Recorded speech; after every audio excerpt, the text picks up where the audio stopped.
जय हिंद साथियों, स्वागत है आपको अपने इस यूट्यूब चैनल में। दोस्तों, बात हम लोग करेंगे आज बीपीएससी टीआरई 3 पॉइंट के कट ऑफ के बारे में।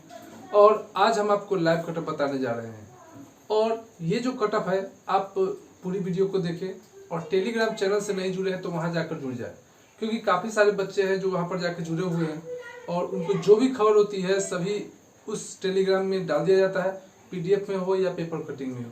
आइए हम लोग वीडियो को शुरू करते हैं और बारी बारी से हर सब्जेक्ट का हम आपको कट ऑफ बताएंगे और पूरे ऑथेंटिक के साथ बताएंगे। इसीलिए चैनल पर नए तो सब्सक्राइब कर लीजिए और अपने दोस्तों में शेयर कीजिए। और हाँ, टीआरई 4 का यदि तैयारी करते हैं फिर भी आप टेलीग्राम चैनल में जुड़ जाए, क्योंकि वहाँ पर हम सारे इन्फॉर्मेशन और जो स्टडी मटेरियल होते हैं वहाँ पर हम प्रोवाइड कर देते हैं। तो चलिए हम लोग शुरू करते हैं। और सबसे पहले आज हम लोग देखेंगे इंग्लिश के बारे में, बीपीएससी टीआरई 3 इंग्लिश के बारे में। दोस्तों, आप जानते हैं कि इस बार टीआरई 4 में कुल जो पोस्ट दिया गया है वह 3551 कुल सीटें हैं, 3551 है। और अभ्यर्थी की संख्या है वहां पर है 8753, यानी कि लगभग में 9000 कैंडिडेट है जो आपको इंग्लिश में है टीजीटी के लिए। और इसी 9000 करीब जो स्टूडेंट है ये आपको टीजीटी और पीजीटी दोनों के लिए है और 6 to 8 के लिए भी इन्होंने अप्लाई किया था। 6 to 8 में थोड़ा बात यहाँ पर आ जाती है कि इसमें जो टीजीटी में अभ्यर्थी ने अप्लाई किया था, जो पीजीटी में अप्लाई किया है वह 6 to 8 में भी अप्लाई किया है, क्योंकि सीटेट पेपर 2 पास करना था। और यहाँ तक कि इसमें जो कैंडिडेट बढ़ा है 6 to 8 में, वह आपको डीएलएड जो स्टूडेंट डीएलएड करके और ऑनर्स अपना इंग्लिश कर चुके हैं उन सभी ने भी अपना इसमें डाला है। लेकिन इसमें जो है से डीएलएड जो किए हुए हैं इंग्लिश से किए हुए हैं उनका तो काम पहले ही तमाम हो चुका है। काम पहले तमाम इसीलिए हो चुका है क्योंकि हमें एक दो कैंडिडेट ने बोला था कि सर आप कैसे बोल रहे हैं। अब सुनिए, जैसे में इसका जब टीआरई 3 का जब वैकेंसी आया तो ये री एग्जाम का, ठीक है, पहले तो बहाली हुआ, उसका री एग्जाम में हुआ क्योंकि पेपर कैंसिल हुआ था। तो री एग्जाम में हुआ क्या कि इसमें सभी बच्चे ने क्या किया कि इसमें 6 to 8 में जो ऑनलाइन क्लास परचेज किए, ठीक है, जो ऑफलाइन भी क्लास किए, वो जो है से लिटरेचर पर पूरा फोकस नहीं कर पाए। फोकस नहीं करने के कारण क्या हुआ कि इस बार 6 to 8 में लिटरेचर पूछा गया। और यहाँ तक कि आप चेक कीजिएगा, ऑनलाइन किसी टीचर ने भी 6 to 8 के लिए लिटरेचर को नहीं पढ़ाया था। वह केवल 9th-10th के लिए पढ़ाए थे, लेकिन 9th-10th में भी जो आपको लिटरेचर था वह आपको आउट ऑफ सिलेबस था, यानी कि पीजीटी नेट इस सब ये इसके बराबर आपको वहाँ पर क्वेश्चन दिया गया था। अब यहाँ पर देख सकते हैं कि टीजीटी में कुल मिलाकर जो है जितने भी अभ्यर्थी है वो लगभग 9000 कैंडिडेट है, 9000 कैंडिडेट है। इसको जो पूछा गया था एग्जाम में, जो टीआरई में एग्जाम था, इसको 3 सेक्शन में बांटा गया था। यानी कि पहला था लैंग्वेज क्वालिफाइंग मार्क था, एक था आपको लिटरेचर, ठीक है, और उसके बाद इसमें इंग्लिश का जो चैप्टर था वो था, और 40 मार्क्स था आपका जीएस, ठीक है। तो इंग्लिश को इसने क्या किया कि इंग्लिश को इसको 2 भाग में बांट दिया गया था। तो लैंग्वेज जो था वैसे में देखा जाए तो इस बार लगभग 10% ऐसे कैंडिडेट्स जो आपको लैंग्वेज में भी फेल हुए हैं, हिंदी इंग्लिश में भी इस बार फेल हुए हैं। अब बात की इंग्लिश की, तो इंग्लिश में यदि देखा जाए तो इंग्लिश को 2 भाग में बांट दिया गया, लिटरेचर भाग बांट दिया गया और दूसरा भाग जो था यह आपको ग्रामर का भाग बांट दिया गया। ये हम आपको टीजीटी की बात कर रहे हैं, 9th-10th की बात कर रहे हैं इंग्लिश का। अब लिटरेचर जो पूछा गया, टोटल मिलाकर 35 लिटरेचर पूछा गया, और 35 लिटरेचर ऐसा पूछा गया जो ऑनलाइन टीचर जो क्लास कराए हैं उनसे भी लगभग यह क्वेश्चन सॉल्व नहीं हो पाया है, ठीक है। और यहाँ तक कि जो गलती कहाँ है कहाँ नहीं, इस पर भी लगभग में आपत्ति नहीं हुआ है, क्योंकि 6 to 8 में देखें कि एक क्वेश्चन को भी चेंज नहीं किया गया। दोस्तों, लिटरेचर में भी ऐसा क्वेश्चन पूछा गया कि अभी तक जो ऑनलाइन टीचर थे वो भी सही से उसका जवाब नहीं दे पाए हैं, ठीक है। वो भी आपको गूगल से नेट से देख कर ही पता है कि इसका आंसर क्या होने वाला है। अब बात करते हैं, इसमें 35 नंबर की लिटरेचर पूछा गया। ग्रामर को भी इसमें 2 भाग में बांट दिया गया।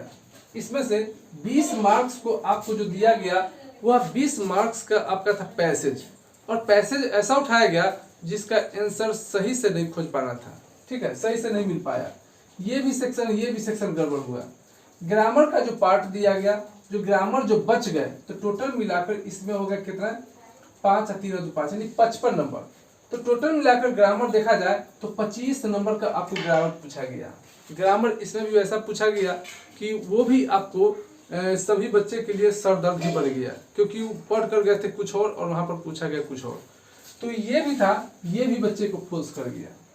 हाँ, जीएस थोड़ा मोड़ा आसान था, जो लगभग एवरेज में 20 प्लस यानी 25 तक या ज़्यादा 25-26 तक बन सकता था।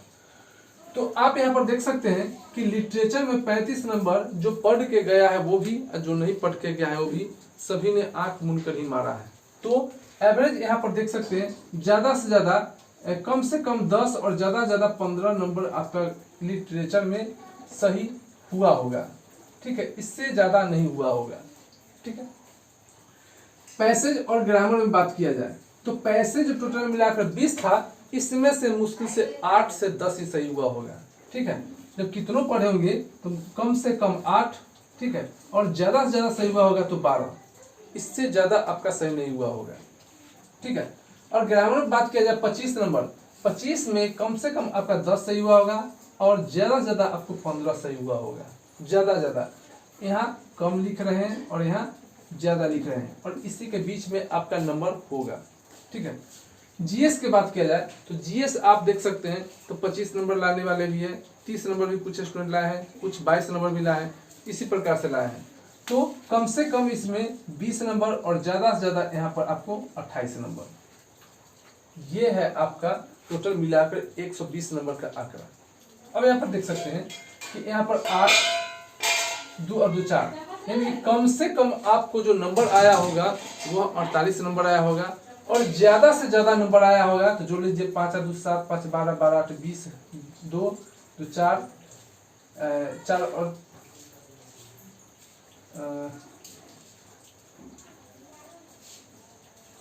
हाँ 5 और 2 7, 5 12, 12 8 20, हासिल 2 2 1 3, 3 1 4, 4 1 5, 5 और 2 7।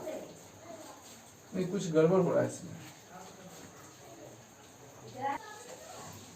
तो ज़्यादा से ज़्यादा यहाँ पर मार्क्स आया होगा वह 70 मार्क्स आया होगा, यानी कि एवरेज देखा जाए तो जो आपको पीजीटी लेवल की तैयारी करते हैं उनका हाईएस्ट मार्क आया होगा तो वह आपको 70 से कम ही आया होगा, उससे ज़्यादा नहीं गया होगा अभी तक आप देखे होंगे।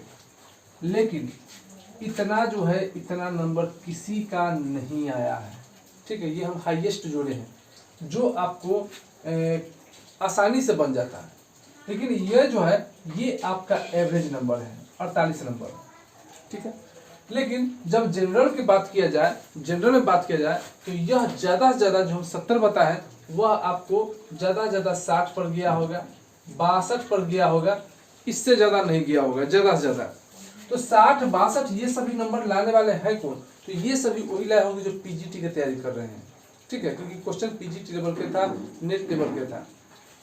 तो मेरे हिसाब से यदि कैटेगरी में कट ऑफ देखा जाए तो यहाँ पर देख सकते हैं यूआर में यदि देखिए इसका आंकड़ा सही वही लगा सकता है जो एग्जाम देकर आया है। तो यूआर में कम से कम इसका जाएगा तो आपको 55 प्लस रहेगा, यूआर में 55 प्लस रहेगा। ठीक है, मेल में, और फीमेल में देखा जाए तो यह आपको 48, इससे ज़्यादा नहीं रहेगा। फीमेल में 48 नंबर रहेगा। ठीक है, कम से कम जोड़े थे हम। यदि ईडब्ल्यूएस की बात किया जाए तो ईडब्ल्यूएस का भी मेल में 55 ही होगा, उससे कम नहीं होगा, उससे प्लस से जाएगा। और फीमेल में देखा जाए तो इसमें भी आपको 48 ही होगा।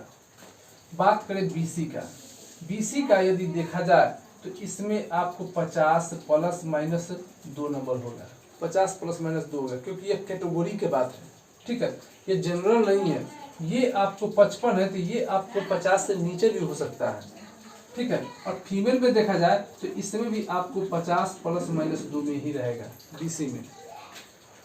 ठीक है, 50 प्लस माइनस 2, लेकिन फाइनल आंसर की आने के बाद, क्योंकि हो सकता है जैसे इसमें क्वेश्चन के चेंज भी, बदलाव भी हो सकता है, क्योंकि 2 क्वेश्चन इसमें से डिलीट किया हुआ है। इसमें से 2 नंबर कम भी हो सकता है, 2 नंबर ज़्यादा भी हो सकता है। एससी और एसटी के बात किया जाए तो इन दोनों का कम से कम 48 नंबर आपको किसमें, मेल में चाहिए, और फीमेल में कम से कम आपको रहेगा तो 45 प्लस आपका कट ऑफ रहेगा। ये रहेगा आपको इंग्लिश का कट ऑफ।